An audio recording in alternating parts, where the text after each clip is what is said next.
Hello बच्चों, hello hello hello, welcome to Doubtnut. कैसे हो आप सब? आ जाओ जी, आ जाओ बेटा, आप सभी का बहुत बहुत स्वागत है। हेलो हेलो बच्चों, hello, good evening, good evening, good evening. कैसे हो आप सब? आ जाइए, आ जाइए, आप सभी का बेटा बहुत बहुत स्वागत है। आ जाइए, कैसे हो आप सब?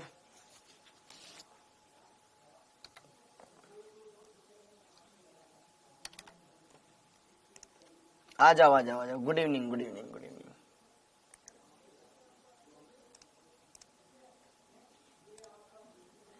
आ जाइए, आ जाइए, आ जाइए। गुड इवनिंग बेटा, गुड इवनिंग। कैसे हो आप सब? उम्मीद है आप सभी अपने घरों पर एकदम स्वस्थ है, मस्त है। ठीक है, हाँ जी। हेलो जी, hello hello hello hello hello hello hello hello. हाँ जी बेटा, आ जाइए, आ जाइए, आ जाइए। कुछ नहीं दिख रहा है बेटा, दिखाई दे रहा है ना, एकदम मैं सामने हूँ आपके। ओके, हाँ जी। अरे आज बेटा फिजिक्स की क्लास है, केमिस्ट्री की केमिस्ट्री की क्लास है। केमिस्ट्री के बाद फिजिक्स की क्लास है। ठीक है, फिजिक्स वाले सर उड़ान बेच में क्लास ले रहे हैं, फिर मैं उधर उड़ान में लूंगा, वो आपके बीच में लेंगे। हाँ जी, गुड इवनिंग। कैसे हो आप सब? हाँ, नीट स्टूडेंट बेटा पहले से बेटर है। ओके, जय हिंद बेटा, जय हिंद। कैसे हो आप सब? ऑर्गेनिक की पीडीएफ नहीं है यार, फिर कल तो तुम बोल रहे थे कि है, और मैंने वहां पे भी देखा, उनसे भी चेक करवाया, उनके पास भी है, तो फिर तुम्हारे पास कैसे नहीं आ पा रही है? मैंने आपके कोर्स में जाकर के देखा है। ठीक है, अच्छा, जिन बच्चों के पास नहीं है, अगर तुम में से कोई ऐसा बच्चा हो जिसको जो मेरे से कहीं पर भी ऐड हो, चाहे वो इंस्टाग्राम पर ऐड हो, चाहे वो टेलीग्राम पे मैं इतना नहीं चलाता नहीं हूँ, ठीक है, इंस्टाग्राम पर है या व्हाट्सएप पर है, कोई बच्चा ऐसा हो जिसके पास मेरे नंबर हो या इंस्टाग्राम पर ऐड है, तो मुझे मैसेज जरूर करे, मैं उससे कांटेक्ट करूंगा और फिर मैं उससे बात करूंगा। ठीक है, अभी उसके बारे में बात मत करो। ठीक है, अभी उस बेच के, अब उस स्लाइड के बारे में बात मत करो। ठीक है, वो मैं बात कर लूंगा उससे 1 to 1। हाँ जी, पता चला आधे चक्कर तो उसी के चक्कर में खराब हो जाता टाइम। हेलो हेलो हेलो, कैसे हो आप सब? अरे फिजिक्स की क्लास केमिस्ट्री के बाद है बेटा। हेलो, गुड इवनिंग बेटा, गुड इवनिंग। कैसे हो आप सभी? क्या दे दूं नंबर? नंबर क्यों दे दूं भाई? हाँ जी, मैं एकदम बढ़िया हूँ, एकदम बढ़िया हूँ। कितने घंटे क्लास चलेगी बेटा? 1.5 घंटे, 4 से 5:30 तक, 4 से 5:30 तक। ओके सर जी, आपको मैसेज ही नहीं होता इंस्टाग्राम पे? कैसे नहीं होता है यार? होता है यार, तभी मुझे पता नहीं चलता कि मुझे कौन कौन बच्चा मेंशन करता है या मैसेज, मेरे को पता ही नहीं चलता है। ठीक है, हाँ अब ऐसे चला है ना। हाँ जी, करवा चौथ की बधाई हो बेटा, तेरे को भी बधाई हो। ठीक है, okay, good evening, good evening, good evening. हाँ जी, तो आज है यहाँ पर इस चैप्टर का लेक्चर नंबर 9। उम्मीद है आप सब एकदम बढ़िया हैं, बढ़िया से सारी बातें समझेंगे, अच्छे से सारी बातें क्लियर करेंगे। ठीक, ओके। अब यहाँ पर बात करें क्या क्या चीजें हैं जो हम यहाँ पे देखने वाले हैं, क्या क्या चीजें जो हम समझने वाले हैं। सीएफटी, क्रिस्टल क्षेत्र सिद्धांत। तो यार पिछली क्लास में मैंने आपको सीएफटी के अंदर क्या पढ़ाया था? सीएफटी के अंदर मैंने आपको ये पढ़ाया था कि यार सीएफटी ये बोलती है कि केंद्रीय परमाणु और लिगेंड के बीच में कोई बंधन नहीं होता, इनके बीच में जस्ट वैद्युत आकर्षण बल होता है। ठीक है, और लिगेंड को हम बिंदुवत ऋणावेश या आणविक द्विध्रुव की भांति मानते हैं। भाई सीएफटी क्या बोलती है कि लिगेंड को बिंदु चार्ज की तरह इन्होंने माना है। अगर ऋणावेशित लिगेंड है तो बिंदु ऋणावेश, और अगर उदासीन है तो उसको आणविक द्विध्रुव की तरह माना है।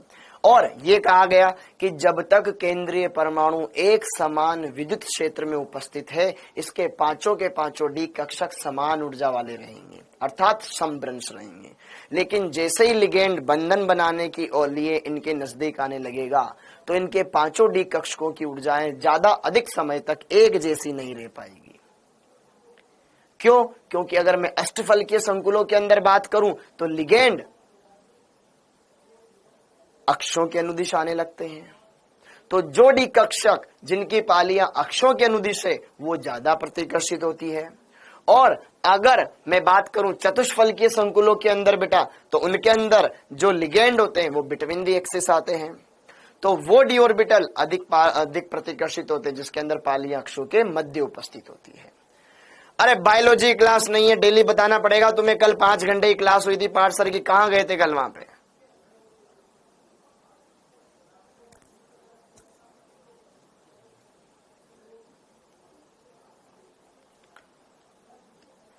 क्लियर हो गया? आज बायोलॉजी की क्लास नहीं है भाई। तुम नशे पत्ते करते हो क्या? एक दिन क्लास लेते हो फिर दूसरे दिन नहीं लेते हो, ठीक? कितने लेक्चर बेटा बचेंगे? बचे भी चलेगा, लंबा चैप्टर चलेगा। हाँ जी दीपिका जी, टाइम लगेगा। हाँ हाँ बिल्कुल, अब्दुल्ला जी बताएंगे।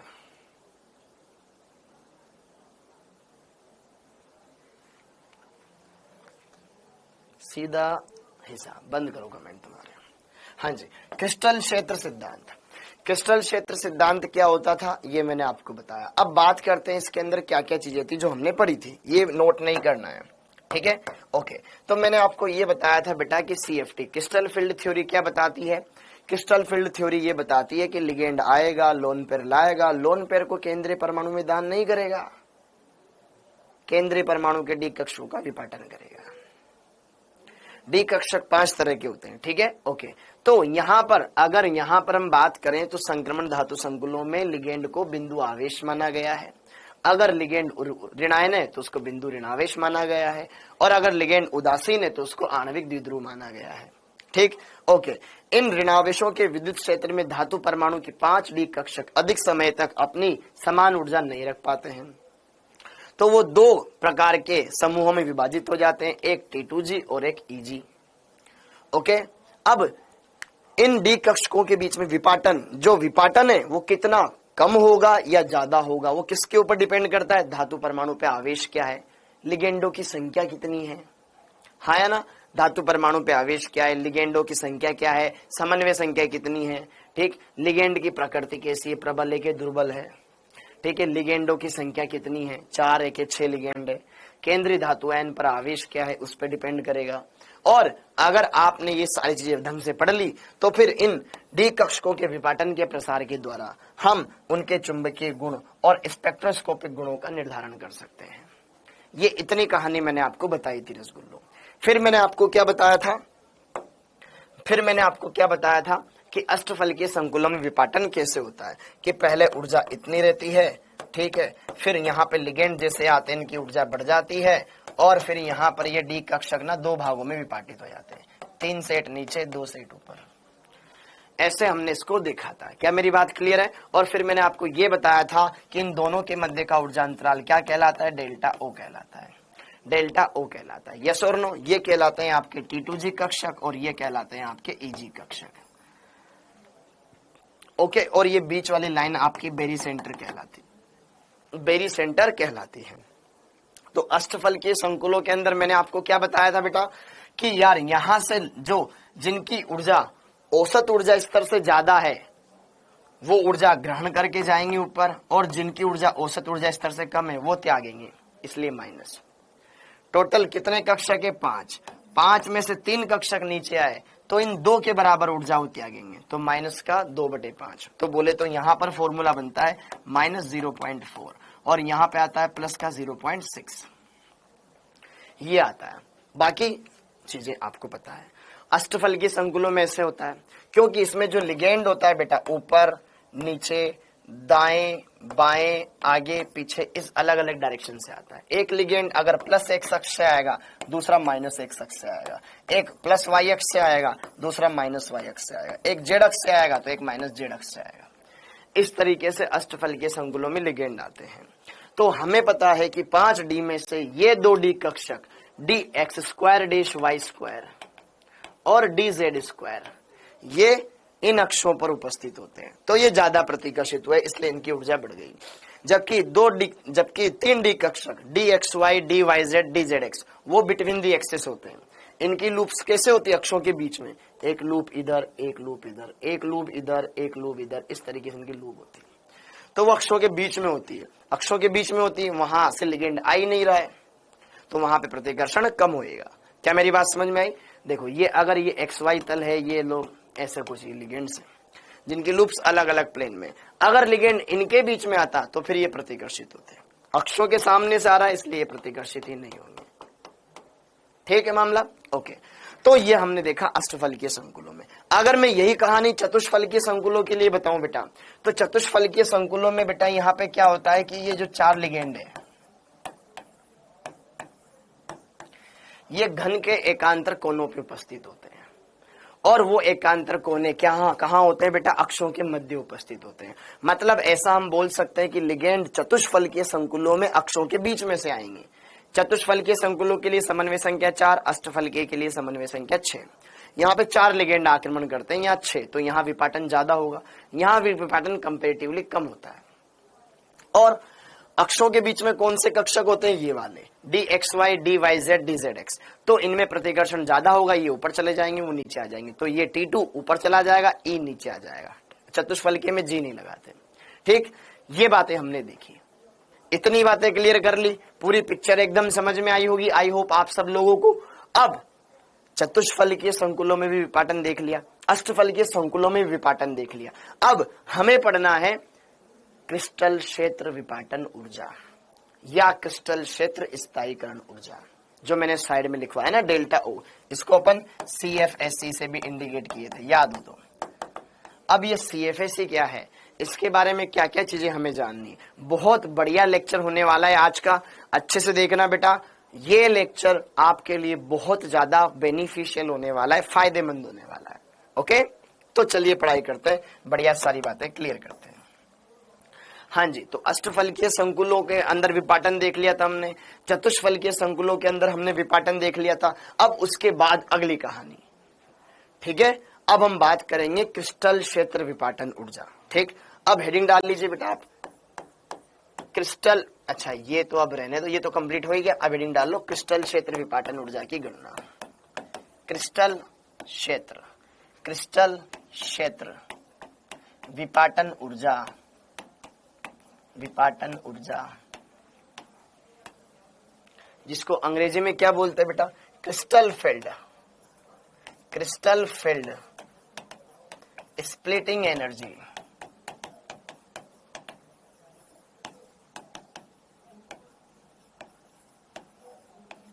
क्रिस्टल फील्ड स्प्लिटिंग एनर्जी, या इसको एक और नाम से जाना जाता है क्रिस्टल क्षेत्र स्थायीकरण ऊर्जा, क्रिस्टल क्षेत्र स्थायीकरण ऊर्जा,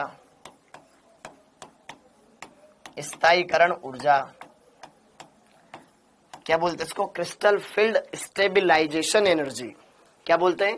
crystal field, crystal field stabilization लाइजेशन एनर्जी।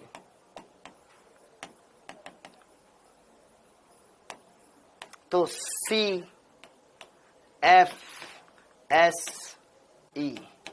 CFSE,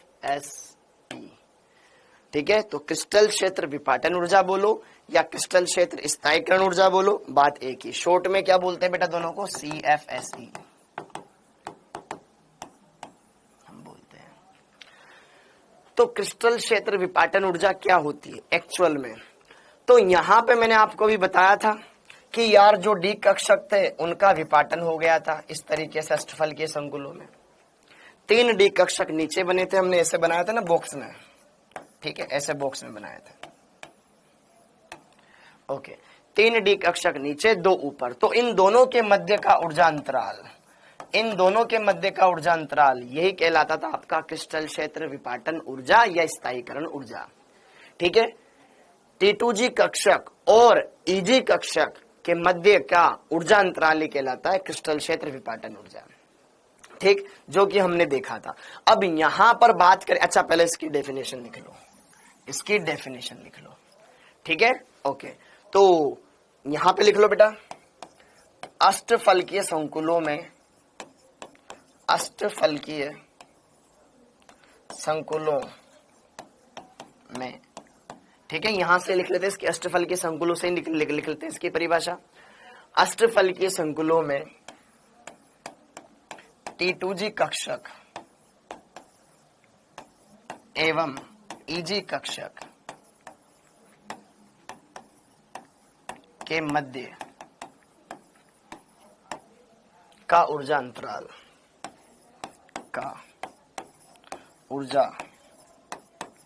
अंतराल ही क्रिस्टल क्षेत्र विपाटन ऊर्जा कहलाता है। क्रिस्टल क्षेत्र विपाटन ऊर्जा कहलाता है। विपाटन ऊर्जा कहलाता है। ऊर्जा कहलाता है।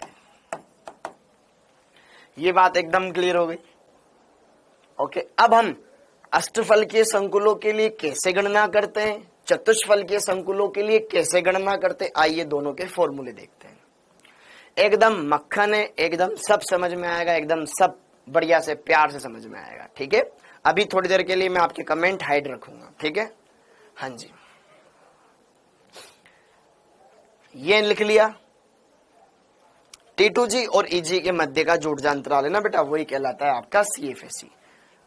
अब CFSE की गणना, हाँ जी, सबसे पहले हम बात करेंगे अष्टफलकीय संकुलों के लिए।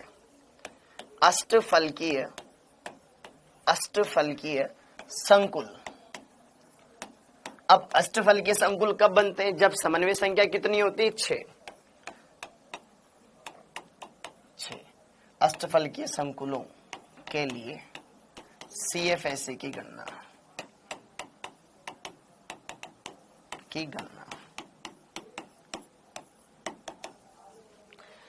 देखो ध्यान से, बहुत ही सिंपल फॉर्मूला है बेटा। इतना लंबा इसका नाम है, इतना तो बड़ा फॉर्मूला है नहीं इसका। हाँ जी, देखो ध्यान से कैसे हम कैलकुलेट करते हैं। अच्छा, यहीं पे बता देता हूं।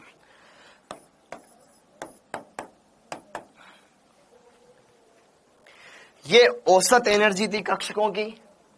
3 कक्षक नीचे आए, 1 2 3, 2 कक्षक ऊपर गए। ये बीच में इनका बेरी सेंटर था। तो T2G कक्षकों, एक T2G कक्षक, देखो अगर देखो यहां पे मैंने आपको क्या बताया था, यहां पे मैंने आपको ये बताया था ना कि यार जब कोई इलेक्ट्रॉन ऊपर से नीचे आएगा, इससे नीचे ये कक्षक इस एनर्जी लेवल पर था, फिर ये नीचे आ गए थे, तो यहां पर होता था -2/5। एक कक्षक इतनी एनर्जी रिलीज करके नीचे आ जाएगा, इस कक्षक की ऊर्जा घट जाएगी। या मैं ऐसे बोलूं कि यार इलेक्ट्रॉन जब नीचे आएगा तो इतनी ऊर्जा त्यागेगा, तो अर्थात -0.4 एक इलेक्ट्रॉन ऊर्जा त्यागेगा। अब ऐसे ही सपोज करो, मान लो इसमें जितने भी इलेक्ट्रॉन आ रहे हैं, यहां से औसत ऊर्जा से जितना नीचे आ रहे हैं वो सब ऊर्जा त्यागेंगे। देखो मान केंद्रीय परमाणु के अंदर डी कक्षक है, जैसे ही लिगेंड उसकी तरफ अप्रोच कर रहा है, उनकी एनर्जी बढ़ेगी, मतलब उसमें जो इलेक्ट्रॉन्स है उनकी एनर्जी बढ़ेगी। इलेक्ट्रॉनों की एनर्जी कक्षकों की एनर्जी से संबंधित होती है, हाँ या ना? तो मतलब कक्षकों की एनर्जी बढ़ रही है। अब कक्षकों की एनर्जी एवरेज एनर्जी तक आ चुकी है। अब जैसे ही लिगेंड ज्यादा क्लोज आएगा, वो 2 भागों में विभाजित हो जाएगा, ऊपर EG, नीचे T2G। तो T2G कक्षक पहले इस लेवल पर, ये कक्षक इस लेवल पर थे, ये कक्षक नीचे आए। एक कक्षक जब नीचे आ रहा है तो इतनी एनर्जी रिलीज कर रहा है। कुल मिलाकर अब अपन ये बोलते हैं सर कक्षकों की एनर्जी, हम तो इलेक्ट्रॉनों की बात करते हैं ना, तो बेटा जो कक्षकों की एनर्जी है वो इलेक्ट्रॉनों की एनर्जी है एक टाइप की। अगर ये इलेक्ट्रॉन यहां से नीचे आ रहा है, इस कक्षक में आ रहा है, तो इतनी एनर्जी एक इलेक्ट्रॉन रिलीज करेगा। तो सर T2G में टोटल जितने भी इलेक्ट्रॉन है उसको इनसे गुणा कर देंगे, यहां से एनर्जी निकल जाएगी।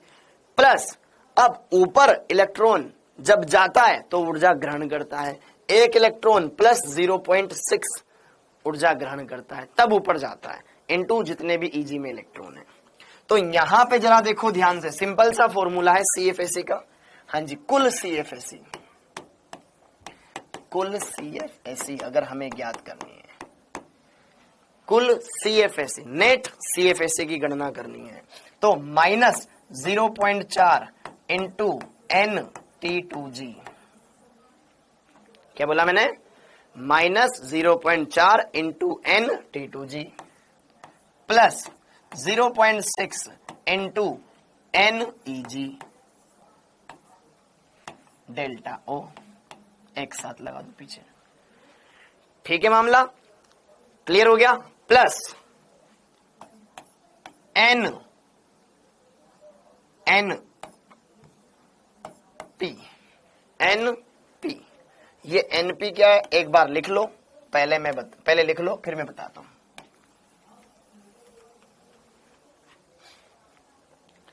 पहले लिख लो फिर मैं बताता हूं, इसलिए मैंने बोला अभी मैं कमेंट नहीं हटाऊंगा आपके, वरना फिर पूछोगे सर ये क्या है, ये क्या है, सब बताऊंगा। हाँ जी, बहुत सिंपल है, और एक बार सीख गए ना सब आसानी से कर लोगे। ये फॉर्मूला है, देखो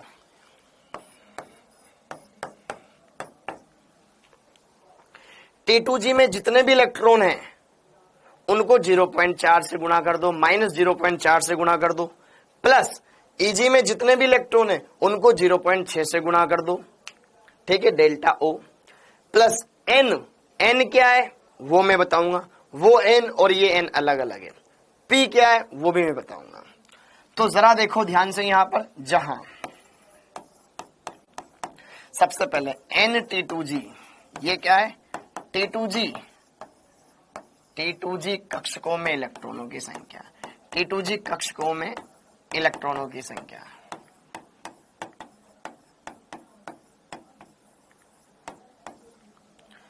इलेक्ट्रॉनों की संख्या, और Eg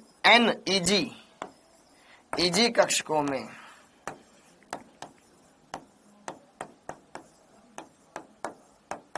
इलेक्ट्रॉनों की संख्या।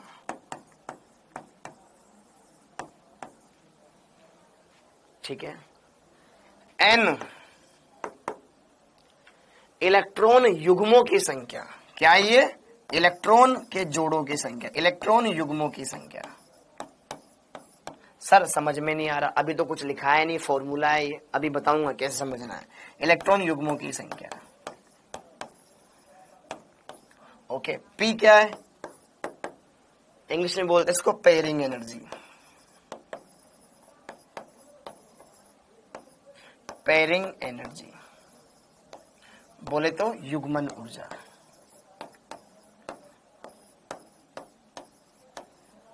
अब समझ में आया, युग्मन, इलेक्ट्रॉनों का युग्म बनाने के लिए दी गई ऊर्जा। ये पेयरिंग एनर्जी क्या होती है, यहां पे लिख लो, इलेक्ट्रॉनों को युग्मित करने के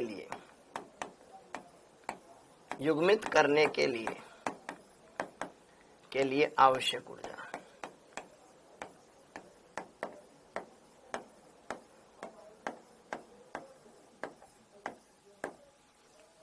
युग्मन ऊर्जा कहलाती है।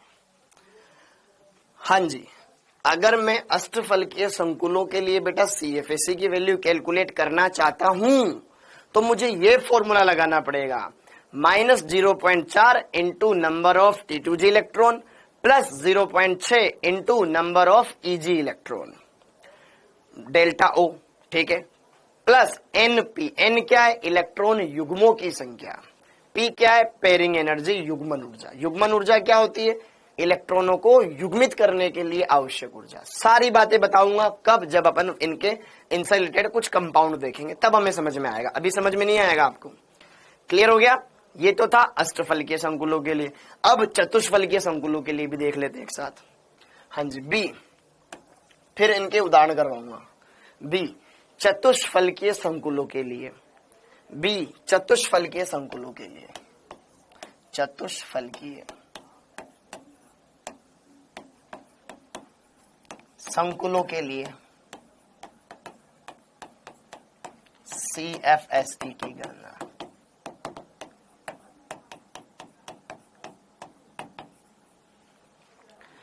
हाँ जी, अगर मैं इनके लिए कुल CFSE ज्ञात करना चाहूं, हाँ जी, तो इनमें विपाटन कैसे होता था सर, 2 नीचे आ जाते थे, 3 ऊपर चले जाते थे। इन कक्षकों को क्या बोलते थे, E कक्षक, और ये T2 कक्षक। सर 2 नीचे आ रहे ना, तो माइनस का 0.6 होता था, प्लस का 0.4 होता था।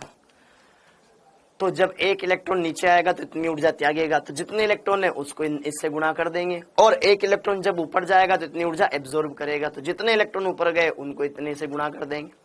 तो देखो ध्यान से, इसका फॉर्मूला क्या बन जाएगा, -0.6 इंटू NE, ठीक है, प्लस 0.4 इंटू NT2, ठीक। डेल्टा O की जगह delta T4 tetrahedral, T4 tetrahedral पिछली क्लास में बताया था, प्लस N गुणा P। हाँ जी, ये है हमारे पास कुल CFSE ज्ञात करने का फॉर्मूला। ये है हमारे पास कुल CFSE ज्ञात करने का फॉर्मूला। एकदम मक्खन है, कोई दिक्कत नहीं। अब देखो ध्यान से, यहां पर जहां सारी बातें ये भी लिखवा लेता हूं मैं। जहां अगर मैं बात करूं Ne क्या है? ई कक्षक में, ई कक्षकों में इलेक्ट्रॉनों की संख्या, इलेक्ट्रॉनों की संख्या। एक बार ये फॉर्मूले लिख लो बेटा, की संख्या, ठीक है मामला। और NT2, T2 कक्षकों में, T2 कक्षकों में इलेक्ट्रॉनों की संख्या, और लास्ट वाला जो N है वो है इलेक्ट्रॉन युग्मों की संख्या। कितने जोड़े हैं इलेक्ट्रॉनों के? इलेक्ट्रॉन युग्मों की संख्या। और P4 पेयरिंग एनर्जी, युग्मन ऊर्जा, युग्मन ऊर्जा, युग्मन ऊर्जा, युग्मन ऊर्जा, युग्मन ऊर्जा, युग्मन ऊर्जा। ये फॉर्मूले हो गए। ये फॉर्मूला अष्टफलकीय संकुलों के लिए लगाना है, ये फॉर्मूला चतुष्फलकीय संकुलों के लिए लगाना है भाई साहब। ये लिख लो। अब देखो इनके उदाहरण, ताकि ये चीजें एकदम आपको क्लियर हो जाए। फॉर्मूले में पता होना चाहिए क्या क्या क्या है। देख लो, NT2G, T2G कक्षकों में इलेक्ट्रॉनों की संख्या कितनी है, उसको -0.4 से गुणा कर दो। NEG, EG कक्षकों में जितने भी इलेक्ट्रॉन, इसको 0.6 से गुणा कर दो, इसको सोल्व करो, N2 में delta O, plus NP, N क्या है? इलेक्ट्रॉन युग्मों की संख्या, P क्या है? पेयरिंग एनर्जी, सब बताऊंगा, ठीक। और यहां पे ये दूसरा फॉर्मूला, T2 और E कक्षक, ठीक है। तो E कक्षकों में जितने इलेक्ट्रॉन है -0.4 से गुणा कर दो, फिर प्लस 0.4 इंटू T2 कक्षकों में electron, delta T plus NP। सारी चीजें सेम है। ये हो गई सारी बात, ये हो गई सारी बात, ये हो गई सारी बात। अब हम देखेंगे यहां पर अगली कुछ बातें, ठीक है। अब इतना फॉर्मूला लिख लिया। अब यहां पे देखो ध्यान से, यहां पे देखो ध्यान से कुछ की पॉइंट। अब हेडिंग डाल लो की पॉइंट। अभी क्वेश्चन करेंगे बेटा, लेकिन उससे पहले कुछ चीजें जो मेरे को लिखवानी ना, वो लिखवा देता हूं। की पॉइंट, की पॉइंट्स, ठीक है। पहला की पॉइंट, पहला की पॉइंट, पहला की पॉइंट देखो ध्यान से। हम VBT याद करो बेटा, VBT में मैंने आपको बताया था कि प्रबल क्षेत्र लिगेंड होता है तो अंतः कक्षक संकुल बनता है या निम्न चक्रण संकुल बनता है, और दुर्बल लिगेंड होता है तो उच्च चक्रण संकुल बनता है ना, उच्च चक्रण संकुल बनता है। यहां पे एकदम क्लियर हो जाएगा। की पॉइंट, CFT के आधार पर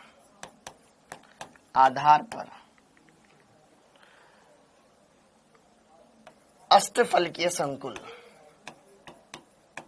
अष्टफलकीय संकुलों में यदि प्रबल लिगेंड उपस्थित हो, लिगेंड उपस्थित हो तो निम्न चक्रण संकुल, निम्न चक्रण संकुल बनते हैं, एवं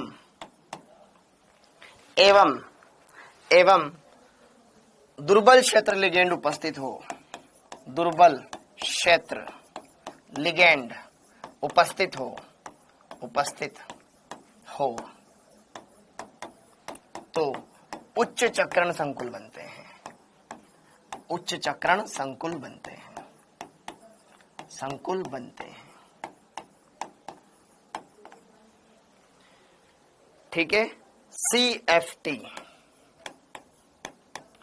CFT क्या बोलती है कि अगर अष्टफलकीय संकुलों में लिगेंड कैसा है, प्रबल है, तो निम्न चक्रण संकुल बनेगा, इलेक्ट्रॉन युग्मित हो जाएगा ऊपर जाने के बजाय। और अगर दुर्बल क्षेत्र लिगेंड है तो दुर्बल क्षेत्र लिगेंडों में विपाटन इतना ज्यादा नहीं होता, तो इलेक्ट्रॉन आसानी से 3 नीचे भर गए, 1 2 3, चौथा ऊपर चला जाएगा नीचे जाने के बजाय। समझ में आई? अगर लिगेंड दुर्बल है, अगर लिगेंड कैसा है, दुर्बल है, मैं भी उदाहरण देके समझाऊंगा आपको। अगर लिगेंड कैसा है, दुर्बल है, तो पहला इलेक्ट्रॉन नीचे, दूसरा नीचे, तीसरा नीचे, चौथा ऊपर चला जाएगा। प्रबल है तो चौथा भी नीचे चला जाएगा। तो नीचे इलेक्ट्रॉन ज्यादा जाएंगे प्रबल में, इसलिए वो निम्न चक्रण, और दुर्बल है तो ऊपर। उदाहरण से बताता हूं, जैसे कि अगर मान लो D4 विन्यास है,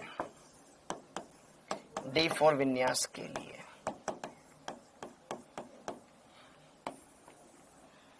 D4 विन्यास के लिए, ठीक है, यदि स्ट्रॉन्ग फील्ड लिगेंड हो तो,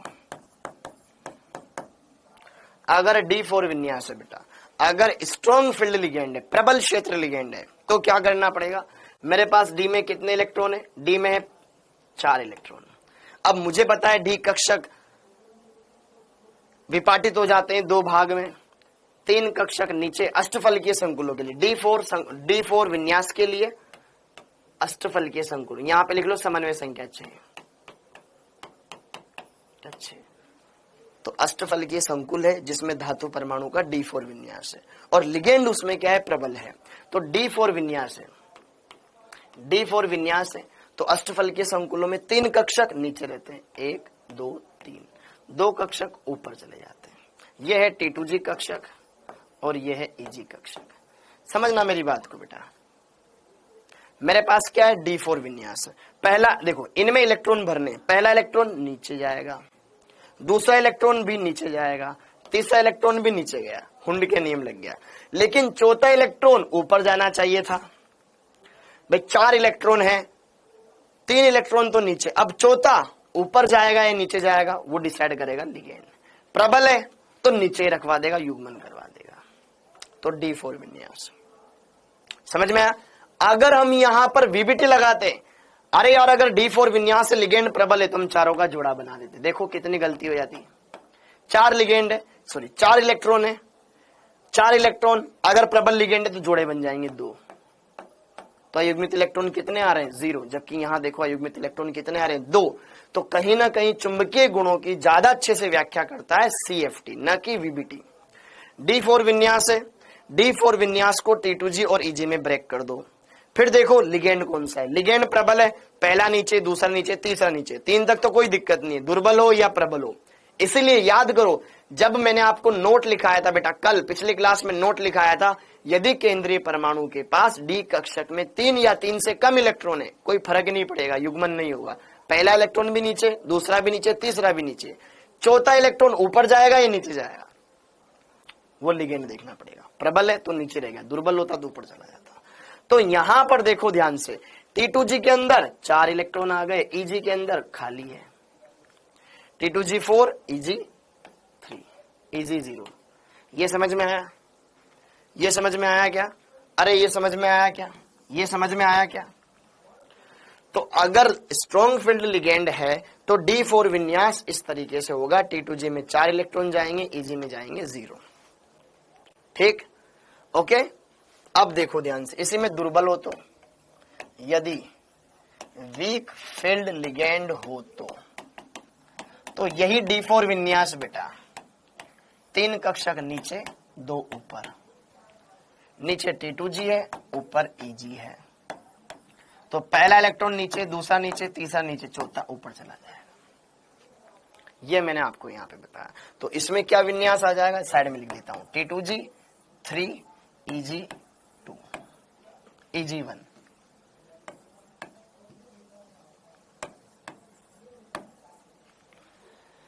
समझ में आया? ये विन्यास रहेगा। T2G में 3 इलेक्ट्रॉन, EG में 1। तो इलेक्ट्रॉन ऊपर गया, उच्च चक्रण संकुल बन गया। क्या मेरी बात समझ में आई? क्या मेरी बात समझ में आई? क्या मेरी बात समझ में आई? इस तरीके से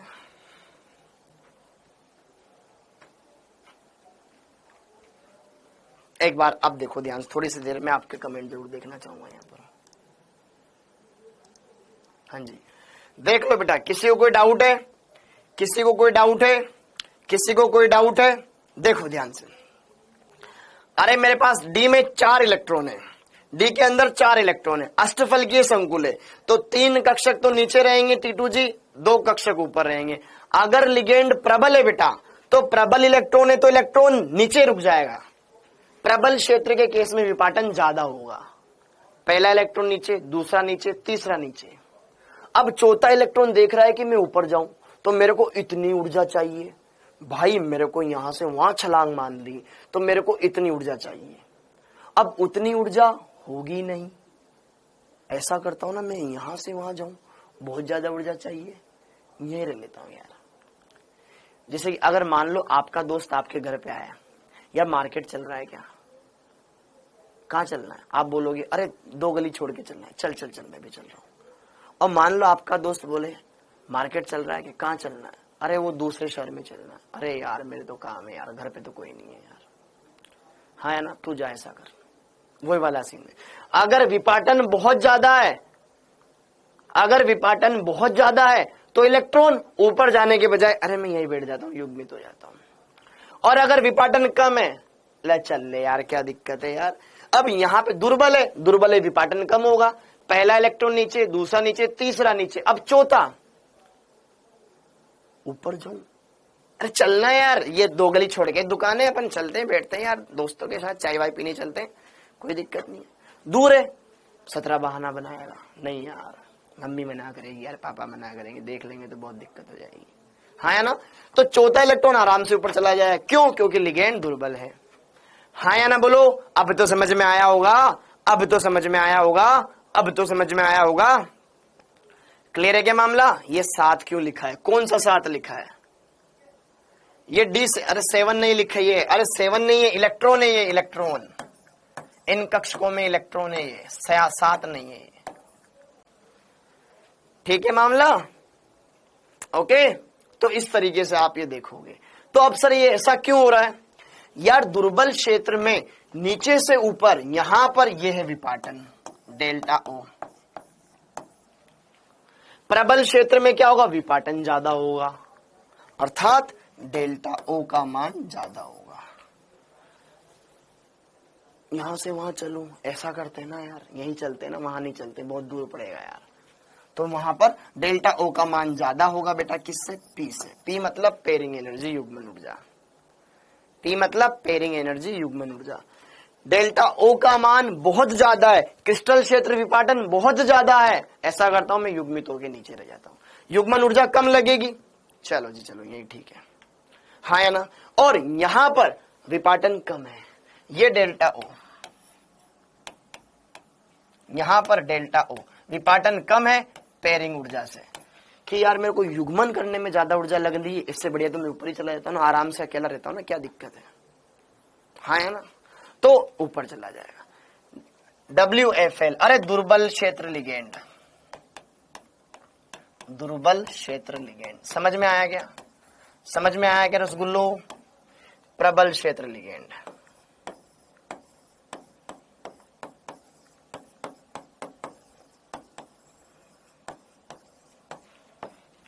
समझ में आ गया? तो आपको ये पता चल गया कि अगर लिगेंड प्रबल है तो निम्न चक्रण संकुल बनेगा। तो यहां पे चौथा इलेक्ट्रॉन नीचे आ गया, चौथा इलेक्ट्रॉन नीचे आ गया, तो यहां पर कौन सा संकुल बना? निम्न चक्रण संकुल।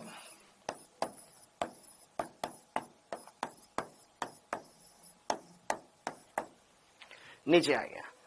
अब यहां पर चौथा इलेक्ट्रॉन ऊपर चला गया, ऊपर उच्च चक्रण संकुल।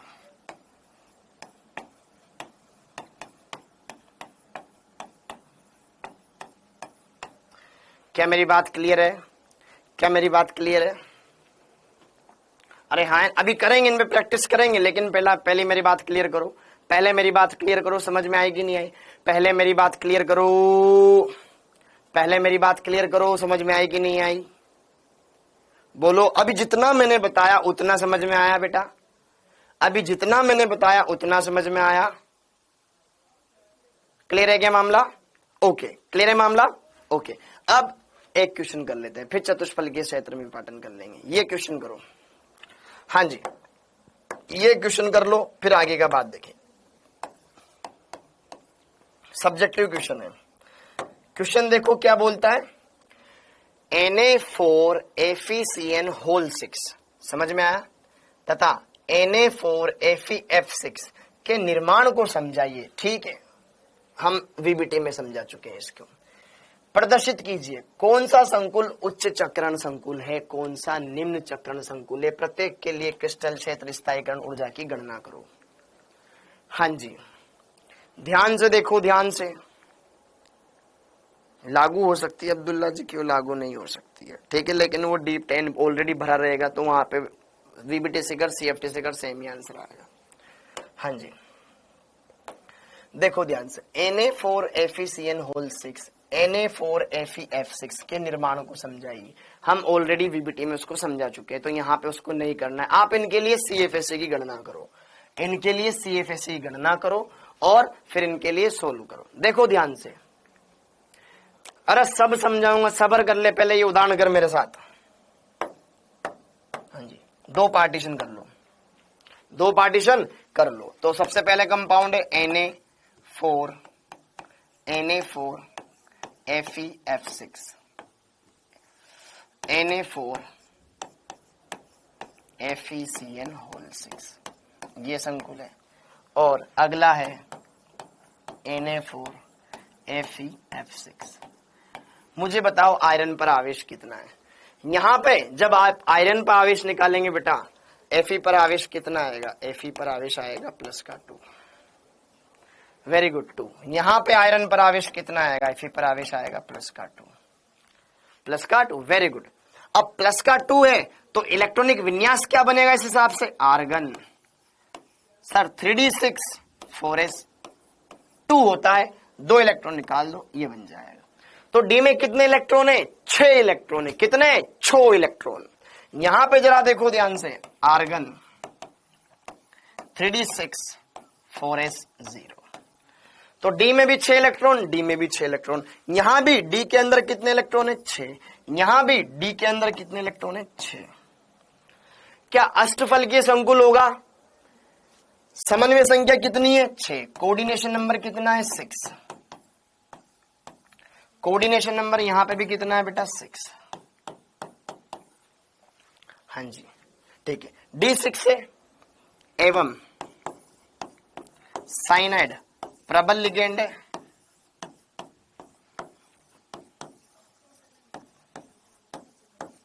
D6 एवं फ्लोराइड दुर्बल लिगेंड है,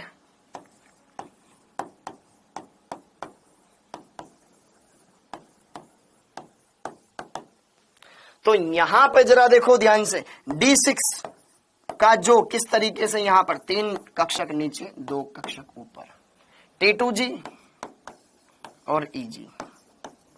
यहां पे D कक्षक 3 कक्षक नीचे 2 ऊपर, T2G और EG। अगर हम देखें तो जरा देखो ध्यान से, क्या प्रबल लिगेंड है? पहला इलेक्ट्रॉन नीचे, दूसरा नीचे, तीसरा नीचे, चौथा ऊपर जाएगा कि नीचे? प्रबल है, राइट, नीचे बैठ जा। पांचवा भी नीचे, छठा भी नीचे। T2G में 6 इलेक्ट्रॉन, EG में 0। Very good. अब यहां पे, अब देखो मैं इसको डायरेक्ट भी लिख सकता था, लेकिन मैं यहां पे तुम्हें बता सकूंगा कितने युग्म बनेंगे। एक जोड़ा ये, एक जोड़ा ये जोड़ा, ठीक है। अब इधर देखो, डी में कितने इलेक्ट्रॉन है? 6 इलेक्ट्रॉन है। क्या लिगेंड दुर्बल है? थोड़ा सा विपाटन होगा। एक इलेक्ट्रॉन नीचे, दूसरा नीचे, तीसरा नीचे, चौथा ऊपर, पांचवा ऊपर, छठा अब जोड़ा बनेगा, छठा नीचे, छठा नीचे। तो यहां पर क्या बन रहा है? यहां पर बन रहा है रसगुल्लों, T2G के अंदर 6 इलेक्ट्रॉन है, EG के अंदर 0 इलेक्ट्रॉन है। यहां पर T2G में कितने इलेक्ट्रॉन है? यहां पे T2G में 4 इलेक्ट्रॉन है, EG में 2 इलेक्ट्रॉन है। क्या मेरी बात समझ में? इतना समझ में आ गया सबको? अरे इतना समझ में आ गया सबको? बोलते क्यों नहीं हो नालायको? बोलो ना यार। कितने जोड़े, n, n का मान 3, इलेक्ट्रॉन युग्मों की संख्या। यहां पर n का मान 1, इलेक्ट्रॉन युग्मों की संख्या। n क्या है, इलेक्ट्रॉन युग्मों की संख्या। n 3 जोड़े, यहां पर 1 जोड़ा। अब CFSE वाला फॉर्मूला लगा दो। कर सकते इतना? हाँ, वेरी गुड, कर लिया मामला, कोई दिक्कत? ओके, तो अब CFSE, हाँ जी, नीचे क्या करेंगे, -0.4 इंटू फॉर्मूला क्या था, NT2G plus 0.6 into NEG plus delta O plus में NP, ये फॉर्मूला था। तो CFSE डायरेक्ट लिख दूं क्या अब मैं? हाँ जी, -0.4, T2G में कितने इलेक्ट्रॉन, 6, 0.6 EG में कितने इलेक्ट्रॉन, 0, ठीक है, okay, delta O plus n का मान कितना, कितने जोड़े, 3 जोड़े, तो 3p, बस ऐसे लिख दो, 3p, बस ऐसे लिख दो। तो सोल्व करो, ये हो जाएगा -2.4, -2.4, ये तो 0 हो गया, 6 चौक 24, दशमलव है तो 4.2, डेल्टा O प्लस 3p, ये आ गया CFSE की गणना, ये आ गई, इसकी CFSE इतनी आ गई। समझ में आया? सर लिगेंड बता दो स्ट्रॉन्ग और वीक। बेटा सना पिछली क्लासेस नहीं देखती हो, पिछली क्लासेस नहीं देखती हो तो बेटा उसका मैं कुछ नहीं कर सकता, अदरवाइज देखो। हाँ जी, CFSE डायरेक्ट फॉर्मूले में वैल्यू रख दो बेटा। T2G में कितने इलेक्ट्रॉन है, 4, EG में कितने इलेक्ट्रॉन है, 2, T2G में कितने इलेक्ट्रॉन है, 4, EG में कितने इलेक्ट्रॉन है, 2। अरे बालकों, पहले इलेक्ट्रॉन सिंक, हुंड का नियम क्या बोलता है नालायकों, सबसे पहले हर एक कक्षक में एक एक इलेक्ट्रॉन भरो, फिर युग्मन होता है ना, एक एक एक, फिर इलेक्ट्रॉन नीचे जाएगा, फिर अगला भी नीचे, फिर अगला भी नीचे, फिर युग्मन होएगा। समझ में आया? क्लियर है? ओके, तो यहां पे अब जरा देखो ध्यान से, -0.4 इंटू T2G में कितने इलेक्ट्रॉन है, 4 इलेक्ट्रॉन है, डायरेक्ट फॉर्मूले में वैल्यू रख रहा हूं, प्लस 0.6 T2G में, EG में कितने इलेक्ट्रॉन है, 2, 12, -0.4 बच जाएगा, ठीक है, डेल्टा O प्लस n का मान कितना, 1, 1p, तो CFSE का वैल्यू कितना आ गया, ठीक है, -0.4, ये हो जाएगा 16, 12 घट जाएगा तो -0.4 delta O plus 2p plus 1p, ये आ गई आपके पास CFSE। हाँ जी, ठीक है क्या मामला, ठीक है क्या मामला, ठीक है क्या मामला, समझ में आ गया बेटा, समझ में आ गया। -0.4 आएगा बेटा, -0.4 आएगा, फर्स्ट वाले में -7.2 होगा। प्रियंका जी यार आपको जोड़वा के सिखाऊं मैं, 24, ये तो खत्म हो गया ना, ठीक है, हाँ, अरे -0.4 आएगा ना बेटा, 4 चौक 16, माइनस का 16 और ये प्लस का 12, माइनस का 4 लेकिन पॉइंट में, तो 0.4, ठीक है, 0.4 मंजित कुमार, ठीक। P क्या है, P का मान कुछ नहीं, क्वेश्चन में दे रखा होगा तो रखना, अदरवाइज इतना ही छोड़ देना। और दूसरी बात ये है आपके पास कुल CFSE, ये क्या है, कुल CFSE, जिसमें अपन युग्मन ऊर्जा भी शामिल करते हैं, जिसमें हम युग्मन ऊर्जा भी शामिल करते हैं, ठीक है, ओके। और सिर्फ CFSE, ओनली CFSE देखनी हो, ओनली CFSE देखनी हो तो फिर इसको हटा दो, P को हटा दो, 3p ये हटा दो, ठीक, फिर सिंपल डायरेक्ट -2.4 डेल्टा O, ये इतना, ठीक है, और ओनली CFSE देखनी हो, ठीक है, तो यहाँ पर -0.4 डेल्टा O, तो ये होता है, ठीक है। फिर ये युग्मन ऊर्जा हटा देते हैं। अरे क्वेश्चन को क्या रिवाइज करूं,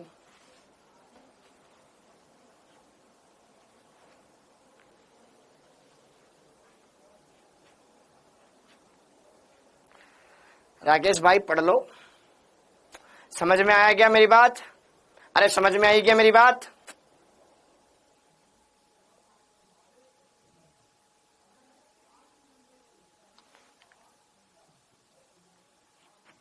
अरे ये गुणा में थोड़ी ना है, प्लस में बेटा। +3p है वो अलग से, गुणा थोड़ी ना करना है इनको। ये प्लस में है ना, प्लस में। प्लस जोड़बा की बोर्ड मास पढ़ाया नहीं आपको स्कूल वालों ने? कर सकते हैं हम, कर सकते हैं, कर पाएंगे ना हम? ओके, तो अब आगे बढ़ते हैं, अब आगे बढ़ते हैं। अरे बता रहा हूं भाई, बता रहा हूं, ठीक है। हाँ जी,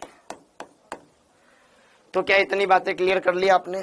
क्या इतनी बातें क्लियर कर ली आपने? ओके, तो अब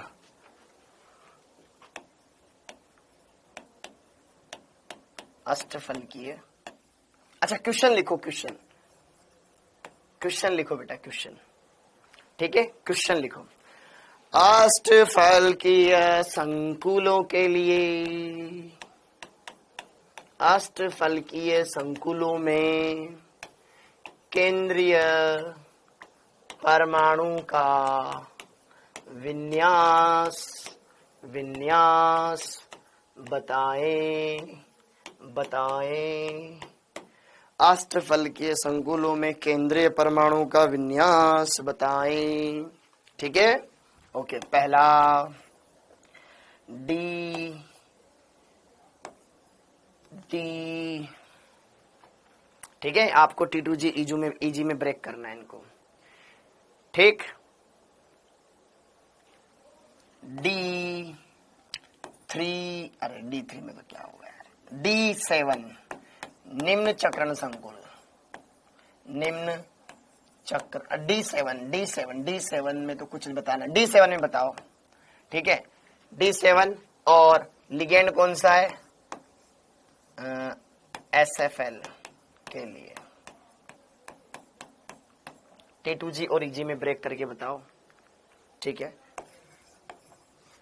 D5 उच्च चक्रण संकुल,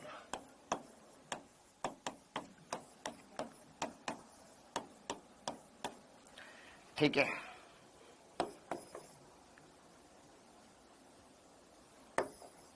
D6 उच्च चक्रण संकुल,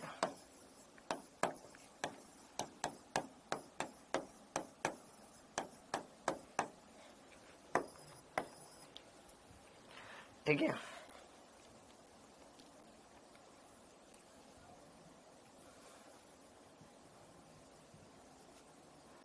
D4 निम्न चक्रण संकुल,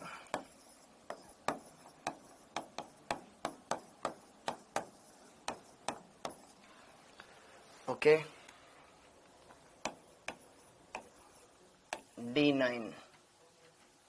D9 में तो किसी के लिए भी बताओ, सेम ही आएगा,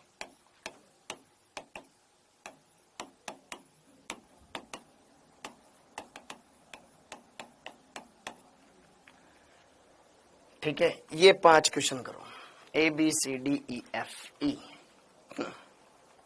अब जरा देखो ध्यान से, लिगेंड कौन सा है बेटा? स्ट्रॉन्ग फील्ड है। लिगेंड कौन सा है? स्ट्रॉन्ग फील्ड है। लिगेंड कौन सा है? स्ट्रॉन्ग फील्ड है। लिगेंड कौन सा है? स्ट्रॉन्ग फील्ड है। तो अष्टफलकीय संकुल है, तो T2G और EG 7 इलेक्ट्रॉन है, तो T2G में कितने आ सकते हैं? 6। पहले 6 नीचे आएंगे, 1 ऊपर जाएगा, 6 और 1 ऐसे। हाँ जी, T2G और EG उच्च चक्रण संकुल है, मतलब इलेक्ट्रॉन ऊपर गए हैं कायदे से। 1 2 3 नीचे, फिर 2 ऊपर। नीचे वाले में 3 आएंगे, 1 2 3 बारी बारी से ऐसे। ये 1 2 3, फिर 2 ऊपर। उच्च चक्रण संकुल बोल रहा है ना, मतलब दुर्बल लिगेंड है, ठीक है। EG2 ये हो गया। अब D6 उच्च चक्रण संकुल है, मतलब T2G में कितने इलेक्ट्रॉन है और EG में कितने इलेक्ट्रॉन है, ये देखो। अब D6 से कैसा है? उच्च चक्रण संकुल। ये साइड में बना लेना भाई जिसको देखना हो, ठीक है। उच्च चक्रण, पहला नीचे, दूसरा नीचे, तीसरा नीचे, चौथा ऊपर, पांचवा ऊपर, छठा नीचे। तो D4 T2G4 EG2 ये हो जाएगा, ठीक है। और D4 निम्न चक्रण संकुल है,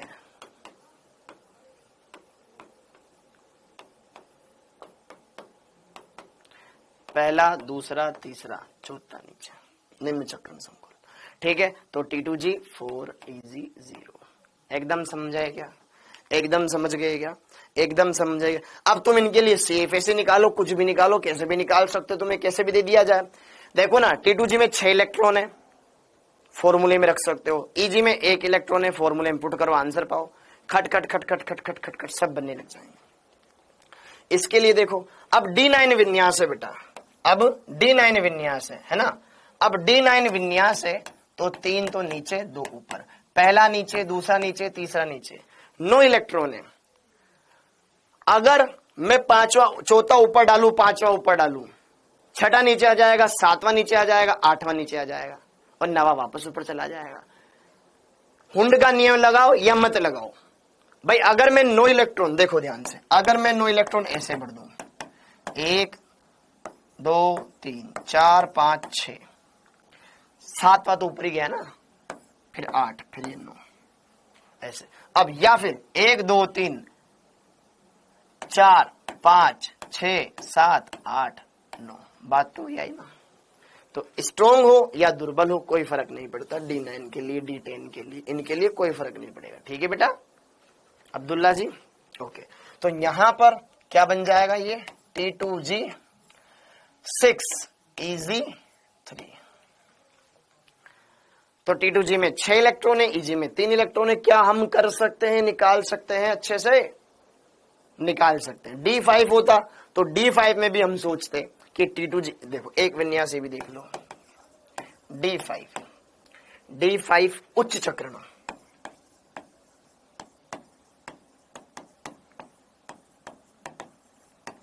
अगर उच्च चक्रण है तो T2G में 3 इलेक्ट्रॉन, फिर EG में 2 इलेक्ट्रॉन। और अगर यही FG D5 कैसा है, निम्न चक्रण है, मतलब पांचों के पांचों इलेक्ट्रॉन नीचे, निम्न चक्रण संकुल है। तो T2G में 5 इलेक्ट्रॉन, EG में 0 इलेक्ट्रॉन। अष्टफल के संकुलों के लिए CFAC की गणना कर सकते हो, क्या मेरी बात समझ में आई? क्लियर है ना मामला यार? अब तो नहीं दिक्कत, या अब भी है? दिक्कत को बोलो बाद में आए, ठीक है। समझ में आया? अरे D10 में तो कुछ भी लिख, दोनों में से। अब D0 में तो क्या ही बात करेगा, D में तो जी इलेक्ट्रॉन ही नहीं है, तो फिर क्या करेगा, ठीक है। वेरी गुड, बहुत बढ़िया, वेरी गुड बेटा, वेरी गुड, मजा आ गया। हाँ जी, ये क्लियर हो गया। तो अब आप इतने सारे उदाहरण करवा दिए, अब तो कर सकते हो, अब तो है कॉन्फिडेंस। ओके, अब मेरे को क्या लिखवाना था, कुछ छूट गया था ना। हाँ, हम लिख रहे थे की पॉइंट, हम लिख रहे थे बेटा की पॉइंट। की पॉइंट्स के अंदर मैंने आपको यह लिखाया था कि अगर अष्टफल के संकुल है तो लिगेंड देखना पड़ेगा कि प्रबल है कि दुर्बल है, क्योंकि अष्टफल के संकुलों में लिगेंड 6 आते हैं। तो अगर 6 के 6 प्रबल है तो विपाटन ज्यादा हो जाएगा, तो इलेक्ट्रॉन नीचे रुक जाएगा, निम्न चक्रण संकुल बन जाएगा। और अगर दुर्बल है तो विपाटन कम होगा, इलेक्ट्रॉन आराम से ऊपर जा सकता है, तो उच्च चक्रण संकुल बन जाएंगे। लेकिन अगर समन्वय संख्या 4 हो, देखने की जरूरत ही नहीं है, हमेशा उच्च चक्रण संकुल बनेंगे। क्यों? क्योंकि 4 लिगेंड है, कम विपाटन होगा, इलेक्ट्रॉन आराम से चौथा ऊपर जाएगा। समझ में आया?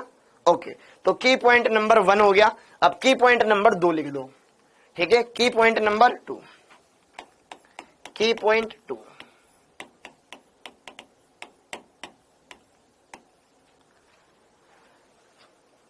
समन्वय संख्या 4 वाले संकुल, अच्छा चतुष्फलकीय संकुलों के लिए ऐसा है ना, चतुष्फलकीय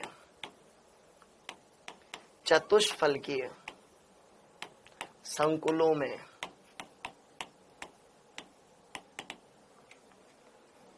सदैव उच्च चक्रण संकुल ही बनते हैं, चाहे लिगेंड कोई भी हो,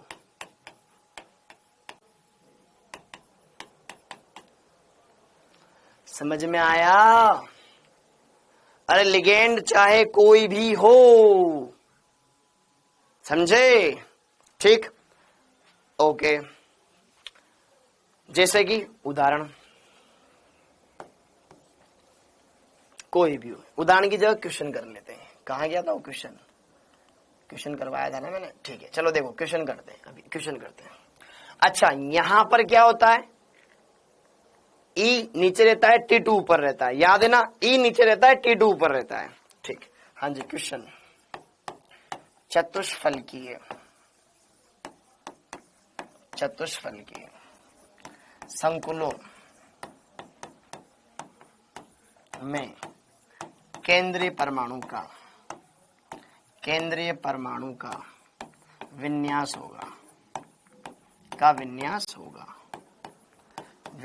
होगा।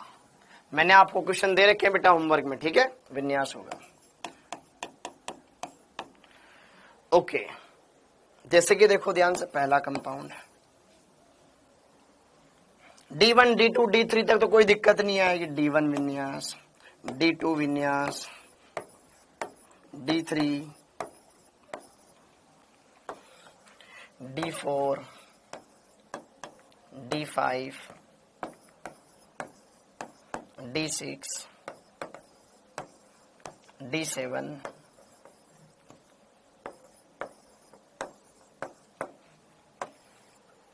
D8, FGH, D9, FGHI और D10। तो आप आराम से कर सकते हो।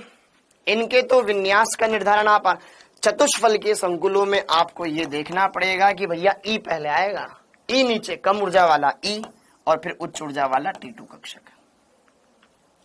तो 4 इलेक्ट्रॉन है, तो जरा देखो ध्यान से, यहां पर 2 कक्षक नीचे रहते थे भाई, 3 कक्षक ऊपर जाते थे, बरखुरदार, ठीक है?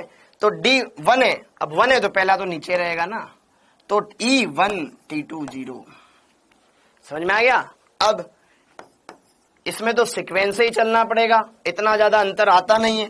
E2 T2 0, दूसरा इलेक्ट्रॉन भी नीचे चला जाएगा। D3 E,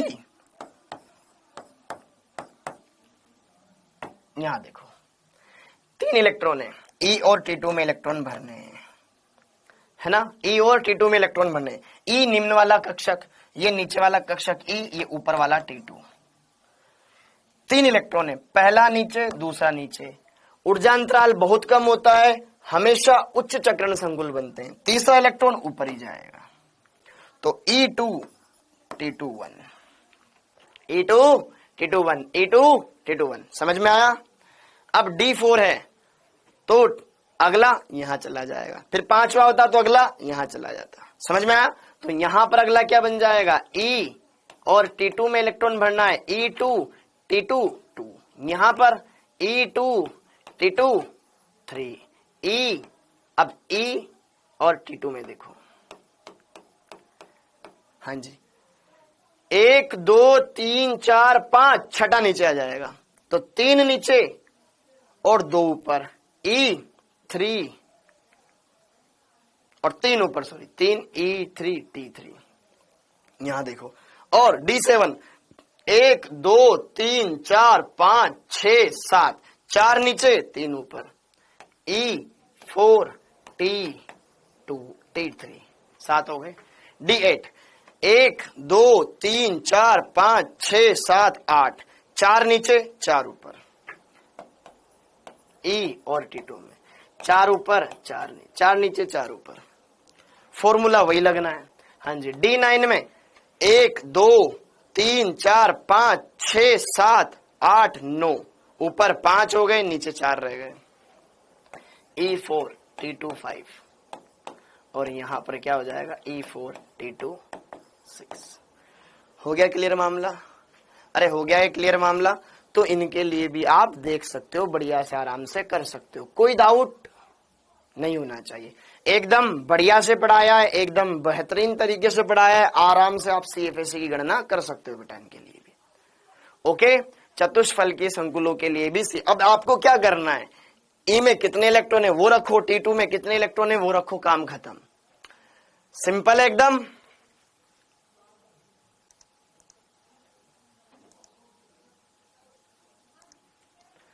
अरे मज्जा आया कि नहीं आया, मज्जा आया कि नहीं आया। हाँ, इसमें से प्रबल दुर्बल नहीं देखना है कि अरे यहां पे क्या लिखा हुआ है, लिगेंड कोई भी हो, 4 ही तो लिगेंड है, कितना विपाटन हो जाएगा। ठीक है, अरे समझ में आया। डन है क्या मामला। तो चतुष्फलकीय क्षेत्र में विपाटन देख लिया, उसका सूत्र भी देख लिया, सारी बातें क्लियर कर ली। सर ये तो बहुत सिंपल है, एकदम मक्खन है बेटा, मक्खन, बटर लाइक स्मूथ। ठीक है, तो अष्टफलकीय संकुलों में आपको T2G और EG में इलेक्ट्रॉन भरने आए, वहां लिगेंड देखना जरूरी है। चतुष्फलकीय संकुलों में लिगेंड देखने का कोई मतलब ही नहीं है, क्योंकि वहां पे इतना विपाटन होता ही नहीं है, तो सदैव उच्च चक्रण संकुल बनते हैं। अरे भगवान सर x गुणा 3, अरे x गुणा 3 कहाँ दिखाई दे रहा है इस बच्ची को। ये फॉर्मूला फिर यहाँ पे ये क्वेश्चन करवाया था ना।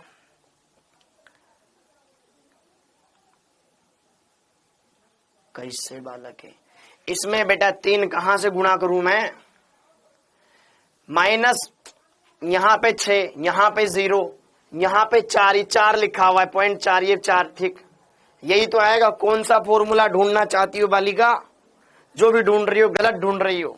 ठीक, ओके, क्लियर हो गया मामला। अरे क्लियर हो गया। अब आगे बढ़ते हैं, अब आगे बढ़ते हैं, अब आगे बढ़ते हैं। क्लियर है मामला एकदम। हाँ जी, क्रिस्टल क्षेत्र विपाटन ऊर्जा को प्रभावित करने वाले कारक, हेडिंग डाल दो।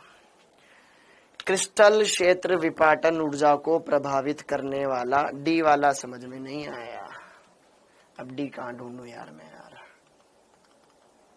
डी वाला, डी वाला, D D D D D D, ये डी, ये डी, डी। अब देख, तू चतुष्फलकीय संकुल की बात कर रहा है, लिगेंड प्रबल हो दुर्बल हो कोई फर्क नहीं पड़ता। चतुष्फलकीय संकुल में ई नीचे चला जाता है, T2 ऊपर चला जाता है। ई मतलब 2 कक्षक, T2 मतलब 3 कक्षक। अब D4 विन्यास, पहला नीचे दूसरा नीचे, तीसरा ऊपर चौथा ऊपर, T2 में भी 2, ई में भी 2, खत्म बात। ठीक है क्या, ओके, ये क्लियर हो गया, सब पढ़ा देना। अब तो अब फिर भी परेशान हो रहे हो तो बेटा यार कैसे समझाऊं, कैसे समझाऊं तुम्हें। हाँ, ओ पढ़ लो आगे इधर। हाँ जी, केमिस्ट्री मेरा पहला पहला प्यार है, हो गया। हाँ जी, क्रिस्टल क्षेत्र सिद्धांत CFT में विपाटन को प्रभावित करने वाले कारक। क्रिस्टल क्षेत्र सिद्धांत में विपाटन को प्रभावित करने वाले कारक, ऐसे कौन कौन से कारक है जो क्रिस्टल क्षेत्र विपाटन को प्रभावित करते हैं।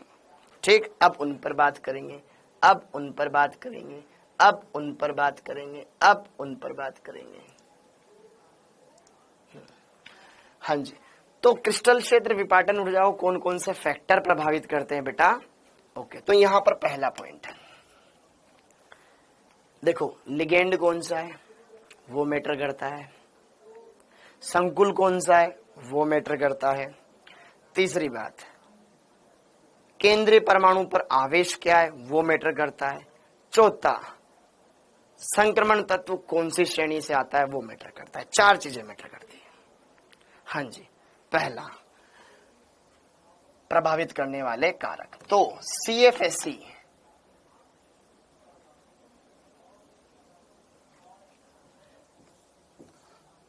हाँ जी, तो क्रिस्टल क्षेत्र विपाटन या क्रिस्टल क्षेत्र स्थायीकरण ऊर्जा दोनों एक ही बात है। इसको जो कारक प्रभावित करेंगे वही कारक CFSE को प्रभावित करेंगे, अरे इसको जो कारक प्रभावित करेंगे वही कारक CFSE को प्रभावित करेंगे, हाँ या ना। तो यहां पे जरा देखो ध्यान से, क्रिस्टल क्षेत्र विपाटन को कौन कौन से कारक प्रभावित करेंगे। पहला कारक, लिगेंड की प्रकृति।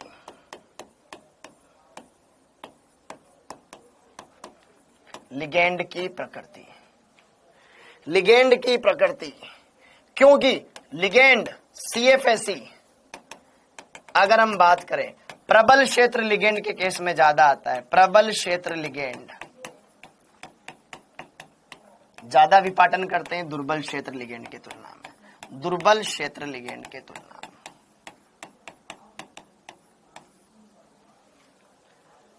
क्लियर है मामला? ओके, जैसे कि देखो उदाहरण, अरे उदाहरण देख लो। अभी अभी हमने एक उदाहरण देखा था Na4FeCN होल 6 और एक उदाहरण देखा था Na4FeF6। ये भी अष्टफलकीय संकुल है, ये भी अष्टफलकीय संकुल है। इसमें जो केंद्रीय परमाणु है वही केंद्रीय परमाणु इसमें है। जितना इस पर आवेश है उतना ही इस पर आवेश है। फर्क क्या है? इसमें लिगेंड प्रबल है, उसमें दुर्बल है। तो इसका CFAC ज्यादा होगा तो इसमें विपाटन ज्यादा होगा। समझ में आया मामला? ठीक है क्या? Okay, very good. तो लिगेंड देख लो, प्रबल है कि दुर्बल है। दूसरी बात, धातु आयन पर आवेश, केंद्रीय धातु परमाणु पर आवेश, केंद्रीय धातु परमाणु पर आवेश।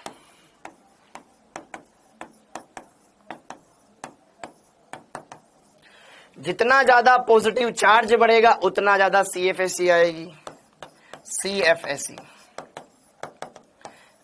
केंद्रीय धातु परमाणु के आवेश के समानुपाती। केंद्रीय धातु परमाणु पर आवेश जितना ज्यादा होगा उसकी CFAC उतनी ज्यादा होगी। क्रिस्टल क्षेत्र स्थायीकरण ऊर्जा, जितनी ज्यादा ऊर्जा उतना ज्यादा स्टेबिलिटी। नेगेटिव में होती ना ये। हाँ जी, तो जरा देखो ध्यान से, अगर मैं बात करूं CFAC किसकी ज्यादा आएगी, मैंने लिखा K4FeCN होल 6, एक संकुल बेटा मैंने ये लिखा, और एक संकुल मैंने ये लिखा K3FeCN होल 6। इसमें Fe पे आवेश बताओ, उसमें Fe पे आवेश बताओ।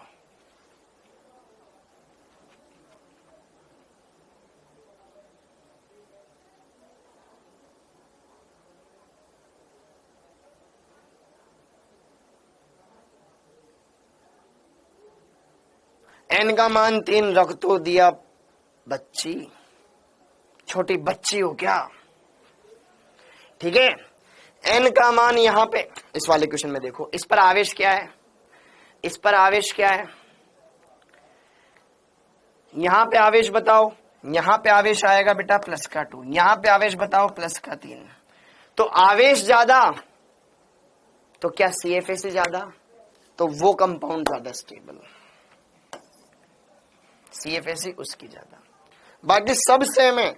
अब देखो यहाँ पे हमें EAN रूल वगैरह लगाने की जरूरत नहीं है, EAN रूल लगाने की जरूरत नहीं है। ठीक है, EAN नियम वहीं खत्म हो गया जहां पे पड़ा था। अब कोई बोले सर इसके लिए तो इफेक्टिव एटॉमिक नंबर का मान 36 है ना, इसके लिए तो 35 है ना। ठीक है, वो पुराने नियम थे बेटा, ये नया नियम है, ये ध्यान रख। ठीक है, क्लियर है बेटा? ओके ओके, अब आगे देखो, अब आगे देखो, अब आगे देखो। थर्ड, ये कहां से आया यार? थर्ड पॉइंट मैं इनको सीक्वेंस में जमा के भेज दूंगा आपको। ठीक है, ओके। अगला थर्ड पॉइंट देखो, मैं इनको सीक्वेंस में जमा के भेज दूंगा आपको। अगला थर्ड पॉइंट, ठीक है, संकुल ज्यामिति, संकुलों की ज्यामिति, संकुलों की ज्यामिति। संकुलों की ज्यामिति कैसी है? अरे अष्टफलकीय है कि चतुष्फलकीय है? अष्टफलकीय है कि चतुष्फलकीय है या वर्गाकार समतलीय है? देखो, सबसे ज्यादा CFAC किसकी आती है बेटा? अभी तक मैंने आपको नहीं पढ़ाया।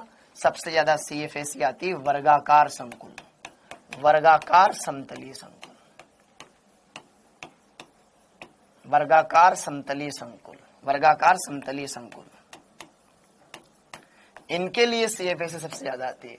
फिर आती है अष्टफलकियों के लिए, अष्टफलकीय, फिर आते हैं सबसे लास्ट में चतुष्फलकीय। अभी बताऊंगा इनके बारे में, ठीक है। शॉर्ट में ऐसे लिख लो, CFSE। डेल्टा स्क्वायर प्लेनर इनकी सबसे ज्यादा आती है। फिर आती है यहाँ पर डेल्टा ऑक्टाहेड्रल और डेल्टा टेट्राहेड्रल, बता दूंगा अभी, ठीक है। सबसे ज्यादा विपाटन इनमें होता है अगर एक ही लिगेंड है, एक ही जैसे लिगेंड है सब में, ठीक है। सबसे ज्यादा विपाटन इसमें होता है अगर लिगेंड एक जैसे ही है सब में, तो फिर चतुष्फलकीय वाले में ज्यादा होगा, ठीक। ओके, और एक लास्ट देखो, एक लास्ट देखो। अच्छा, इसमें संबंध भी देख लो। हाँ जी, डेल्टा SQ, डेल्टा O एवं डेल्टा T में संबंध, ये भी देख लो लगे हाथ। SQ मतलब वर्गाकार संकुलों में विपाटन, डेल्टा O अष्टफलकीय संकुलों में विपाटन, डेल्टा T चतुष्फलकीय संकुलों में विपाटन। पहला, डेल्टा O और डेल्टा T में हमें पता है बेटा ये बड़ा है, और ये बड़ा होता है 9/4 गुना डेल्टा T का। पहला संबंध। डेल्टा O पता हो, डेल्टा T ज्ञात करना हो। अगर आपको डेल्टा T का मान ज्ञात करना है कि चतुष्फलकीय संकुल के लिए विपाटन ऊर्जा इतनी है, तो ये कितनी है, आराम से आंसर आ जाएगा, 9/4 से गुणा कर दो, आराम से आंसर आ जाएगा। क्या बोल रहा हूं मित्रों, कि अगर आपको चतुष्फलकीय संकुलों के लिए विपाटन ऊर्जा दे रखी है, अष्टफलकीय संकुल के लिए ज्ञात करनी, ये वाला फॉर्मूला लगा दो, आंसर आ जाएगा, ठीक है। दूसरा देखो, डेल्टा T का 9/4 गुना है डेल्टा O, और 9/4 एक से बड़ी राशि बेटा, तो मतलब डेल्टा O बड़ा है डेल्टा T से, डेल्टा O बड़ा होता है डेल्टा T से। और डेल्टा O और डेल्टा SQ में क्या संबंध है, डेल्टा SQ यह डेल्टा O का 1.3 गुना होता है, डेल्टा T का 1.3 गुना होता है।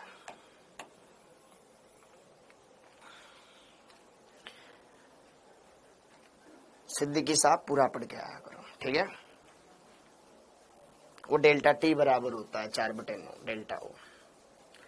बेटा संबंध होता है ना, ये संबंध होता है इनका, ठीक है, ये ध्यान रखना। क्लियर है मामला चिकारा? ओके,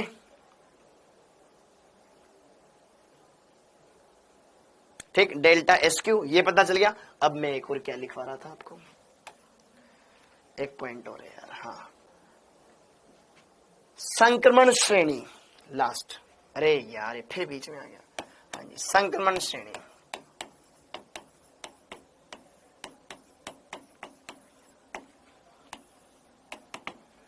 संक्रमण श्रेणी, संक्रमण श्रेणी कि आपका केंद्रीय परमाणु किस संक्रमण श्रेणी से संबंधित है, आपका केंद्रीय परमाणु किस संक्रमण श्रेणी से संबंधित है। आपका SQ संकुल कब बनेगा बेटा, बताया तो था, स्विट्जर्स रिएजेंट वर्गाकार समतलीय संकुल पढ़ाया तो था आपको। हाँ जी, संक्रमण श्रेणी, तो जरा देखो ध्यान से, CFSE,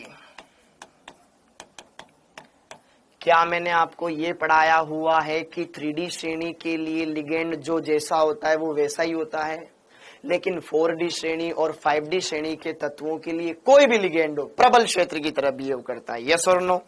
बताओ कि नहीं बताओ? क्या मैंने आपको ये पढ़ाया था कहीं कहीं कि 3D श्रेणी के अलावा 4D श्रेणी और 5D श्रेणी के तत्वों के लिए कोई भी लिगेंड हो प्रबल ही बिहेव करेगा, प्रबल ही बिहेव करेगा। लिखाया था कि नहीं लिखाया था? मतलब प्रबल है तो विपाटन ज्यादा होगा। तो सबसे ज्यादा CFSE आती है बेटा 5D श्रेणी की तत्वों की, फिर आता है बेटा 3D से 4D श्रेणी के तत्व, 4D श्रेणी, और सबसे कम होता है 3D श्रेणी। तो इसी बात पर एक क्वेश्चन कर लिया जाए, इसी बात पर एक क्वेश्चन कर लिया जाए चमचमाता हुआ, हाँ या ना? क्या पढ़ाया था कि नहीं पढ़ाया था? ऐसे तो डेल्टा O डेल्टा SQ से भी ज्यादा हो गया। अरे अमन भैया, क्या बोल रहा है, डेल्टा, अरे यहाँ पे सॉरी आई मेड मिस्टेक, यहाँ पे गलती कर दी मैंने, डेल्टा ओ लगा लेना, डेल्टा ओ लगा लेना बेटा, यहाँ डेल्टा ओ लगा लेना मंजी, ठीक है। देवियों सज्जनों यहाँ डेल्टा ओ कर लेना, वो मेरी आंखें थोड़ा सा धोखा खा गई, डेल्टा टी लिख दिया, ठीक है, डेल्टा ओ कर लेना वहां पे, ठीक है प्रियंक चौहान, ठीक है, डेल्टा ओ कर लेना, बोला मैंने वही था लेकिन लिख गलत दिया। ओके, अब वापस से अपने टॉपिक पर आते हैं। हाँ जी, जैसे कि क्वेश्चन, निम्न संकुलों के लिए लिखो, निम्न संकुलों में से किसके लिए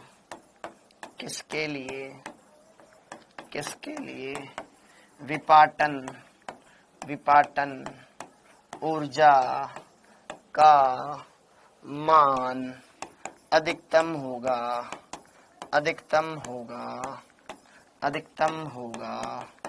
ठीक है। जेई 2022 में आया हुआ प्रश्न, पहला CrH2O होल 6 प्लस 3 संकुल, बी FeH2O होल 6 प्लस 3 संकुल, third molybdenum MoH2O whole 6 plus 3 संकुल, डी H2O प्लस 6 प्लस 3 संकुल। कौन सा कंपाउंड है? हाँ जी, ये आपके तो नहीं आया लेकिन जेई 2022 में जरूर आया था। बताओ, आज ही मैं करवा रहा था उनको तो मेरे को लगा यहाँ पे भी लिखवा दो। हाँ जी, बताओ कौन सा कंपाउंड है जो कि ज्यादा विपाटन ऊर्जा रखेगा? एकदम मक्खन है। ये क्रोमियम 3D श्रेणी में आता है, ये 3D श्रेणी में आता है, ये 4D श्रेणी में आता है, ओस्मियम 5D श्रेणी में आता है ना बेटा। तो क्या इसका आंसर ये हो जाएगा, ये 5D श्रेणी का तत्व है।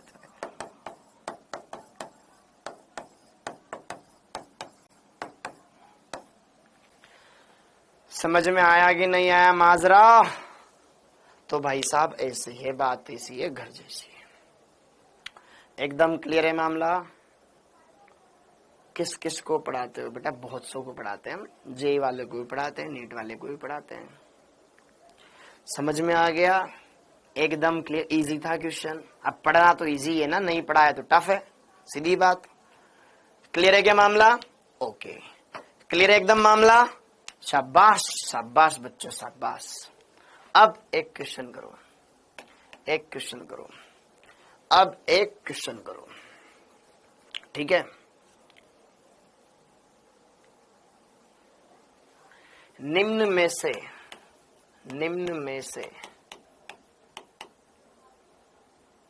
अच्छा सुनो, एक बढ़िया सा क्वेश्चन, एक और क्वेश्चन याद आया मेरे को, एक और बेहतरीन क्वेश्चन मेरे को याद आया बच्चों, ठीक है। एक और बेहतरीन क्वेश्चन मेरे को याद आया, बढ़िया से चीज देखना, ठीक है। एक और बेहतरीन क्वेश्चन याद आया, COCl3.4H2O 4 अमोनिया, NiCl2.6H2O एवं H2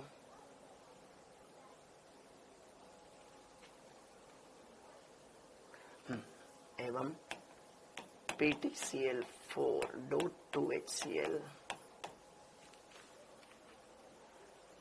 में से वह कौन सा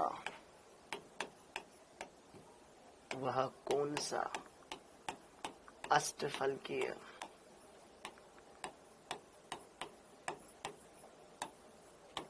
संकुल है जो कि AgNO3 मिलाने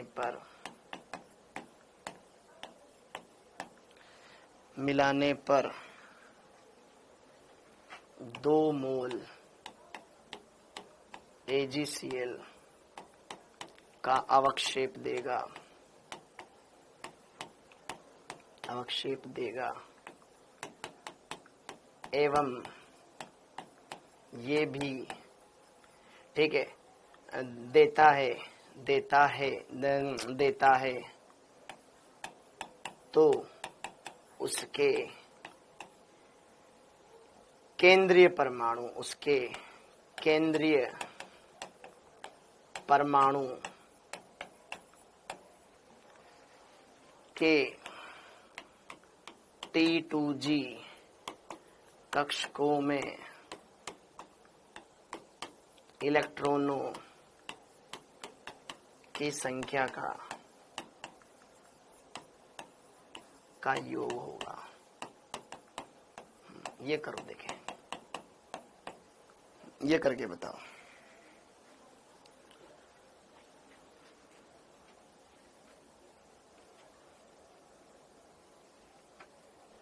NiCl4 नहीं है, वो NiCl2 है। बताओ आपको क्या बताना है, समझ में आया? आपको इन 3 कंपाउंड में से एक ऐसा कंपाउंड सेलेक्ट करना है जिसके अंदर 2 AgNO3 मिलाने पर 2 AgCl मिले, और दूसरी बात, उसके T2G में कितने इलेक्ट्रॉन है। बस ये लास्ट क्वेश्चन। हाँ पता है मेरे को, स्पेशल का टाइम हो गया, मेरा भी टाइम हो गया अगली क्लास का।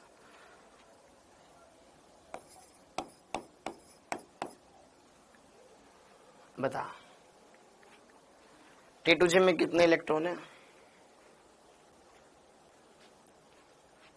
कहाँ गए बड़े बड़े धुरंधर?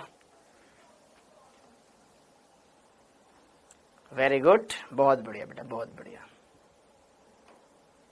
ठीक है, ओके। जरा देखो ध्यान से, सिंपल सी बात, इस अष्टफल के संकुल बनाना है, सबका अष्टफल के रूप बताओ। भाई COCl3.4NH3 है, तो अष्टफल के रूप मतलब समन्वय संख्या 6, तो अष्टफल के चारों अमोनिया अंदर धर दो। ठीक है, उदासीन अंदर आ जाएंगे। अब 4 तो ये 2 क्लोरीन अंदर धर दो, 1 क्लोरीन बाहर है, तो यहाँ तो 1 मोल AgCl देगा, ये तो होगा नहीं। अगला NiCl2.6H2, इसका अष्टफल के रूप कैसा होगा? सर निकल अमोन, ये 2 क्लोरीन है, बाहर रख दो, 6 के 6 H2 अंदर डाल दो। ठीक है, ओके, 2 क्लोरीन बाहर मिल गए। ये क्या देगा? 1 मोल AgCl देगा पक्का, क्योंकि 1 बाहर है, 1 मोल AgCl देगा, क्योंकि 1 बाहर है ना, इसलिए यहां पर ये 2 Cl बाहर है, तो 2 मोल AgCl देगा। ठीक है, ओके। और यहां पे लास्ट H2PT, ये PTCl4.2HCl, इससे क्या बनेगा? 2 Cl अंदर डालेंगे, H2PTCl6 बन जाएगा। याद है बेटा, H2PTCl6 एक भी बाहर नहीं है। ये हेक्साक्लोरोप्लेटिनिक अम्ल है, याद हो तो मैंने लिखवाया था आपको, हेक्साक्लोरोप्लेटिनिक अम्ल 0, कोई AgCl नहीं मिलेगा। तो पहली बात तो ये कंपाउंड हो गया वो। अब इसके अंदर देखो निकल पर आवेश क्या है, लिगेंड कौन सा है, फिर यहां पे देखो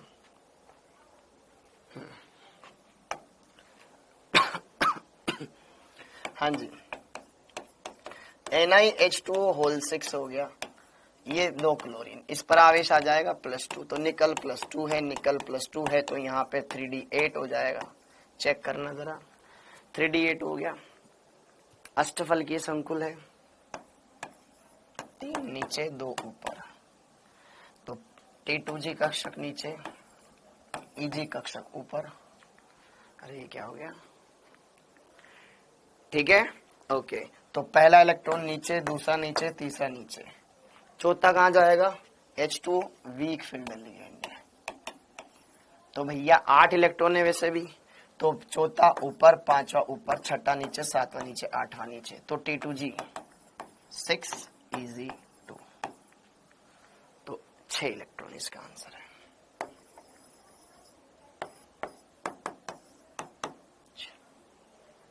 ये JEE 2022 में पूछा गया प्रश्न था। ठीक है, तुम्हारे तो कुछ भी नहीं आते क्वेश्चन, सिंपल आते बेटा। ठीक है, ओके, आराम से कर सकते थे, बढ़िया से मौज आ जाएगी एकदम बढ़िया से अगर पढ़ोगे तो। ठीक, तो बाकी बातें अगली क्लास में मैं पढ़ाऊंगा। संकुल कैसे रंग दर्शाते हैं, क्या कारण होता है, फिर उनसे रिलेटेड भी कुछ क्वेश्चन करवा दूंगा। ठीक, तो थैंक यू बच्चों, थैंक यू, जय हिंद।